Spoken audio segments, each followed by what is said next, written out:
लोकतंत्र सुरक्षा पार्टी ने जींद उपचुनाव में अपनी धमाकेदार उपस्थिति दर्ज करवाते हुए जींद रोड शो निकाला, जिसमें उनके समर्थकों का जोश देखते ही बनता था। जैसा कि लोकतंत्र सुरक्षा पार्टी को चुनाव चिन्ह में भी ऑटो रिक्शा मिला है, ऑटो रिक्शा इसी रोड शो में भी भारी संख्या में देखने को मिले।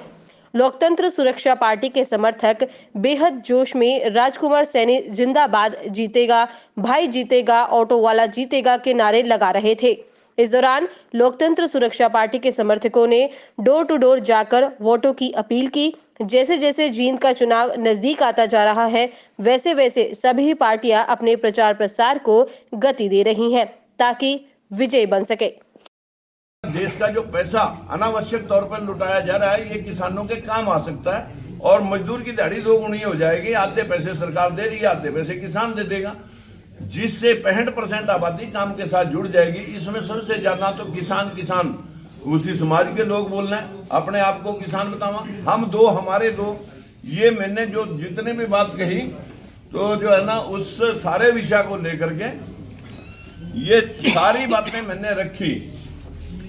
इसमें हम दो हमारे दो, जमीन ना बटा, जाट समाज के लोग सबसे ज्यादा इस बात के ऊपर इशू रखते हैं। मैंने 4 बातें कही, चारों की 4 बातें उस समाज से गहरा ताल्लुक रखती हैं, लेकिन मैं हाथ उठवाए कि भैया मैं सही हूं या तुम्हारे वाले सही हैं, तो जाटों ने हाथ खड़े करके मेरे को समर्थन दिया, दूध पिलाया, चाय पिलाई और कहा कि बोला आप राइट साइड में हो।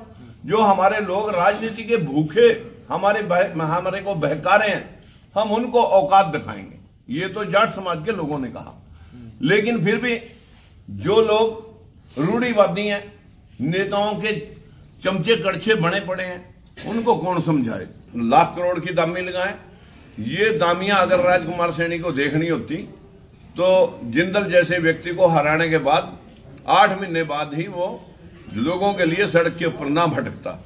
आज सीधा मकसद है, लोकतंत्र सुरक्षा पार्टी जीत हासिल करेगी और जीत के उपचुनाव से उन सभी ताकतों को एहसास दिलाएगी कि देश के अंदर अब भेदभाव नहीं चलेगा, गुंडागर्दी नहीं चलेगी। इसीलिए लोकतंत्र सुरक्षा पार्टी समान हितों के लिए, बूढ़ों के लिए 5,000 रुपए की पेंशन, और जिन परिवारों को आजादी से आज तक न बाबे को, न पोते को, न पुत्र को, न पोत्र को नौकरी मिली ही नहीं, सबसे पहले हम उन परिवारों में नौकरी देंगे और नौकरी मिलने तक उनको बेरोजगारी भत्ता देंगे। अगर हम जींद की सीट जीतते हैं तो 70 सीटों से हम आने वाला विधानसभा चुनाव जीत के दिखाएंगे और सरकार बनाएंगे। आप लोगों ने बहुत अच्छा सवाल पूछा। मैं स्पष्ट करूंगा कि ये चुनाव ना तो विकास का और ना ये चुनाव रोजगार का, ये चुनाव तो सभी पार्टियां लड़ रही हैं विधानसभा और लोकसभा को मद्देनजर रख के। इससे ना सरकार बढ़नी न टूटनी। ये चुनाव तो एक IQ बढ़ने जा रहा है, जींद का चुनाव पूरे देश और पूरे प्रदेश के लिए।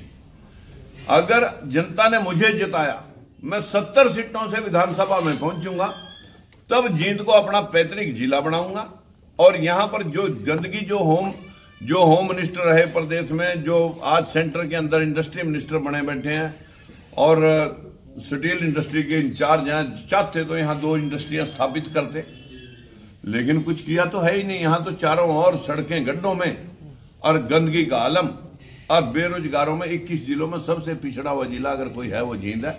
सबसे मैं अपना पैतृक जिला जींद को मान करके, क्योंकि मेरी शुरुआत, मेरी एंट्री अगर होगी तो वो जींद से होगी। मुझे कुछ भी करना पड़े कि मैं आज मेरे को सीट जिताओ, मैं आने वाले विधानसभा चुनाव से पहले अपना घर यहां बनाऊंगा।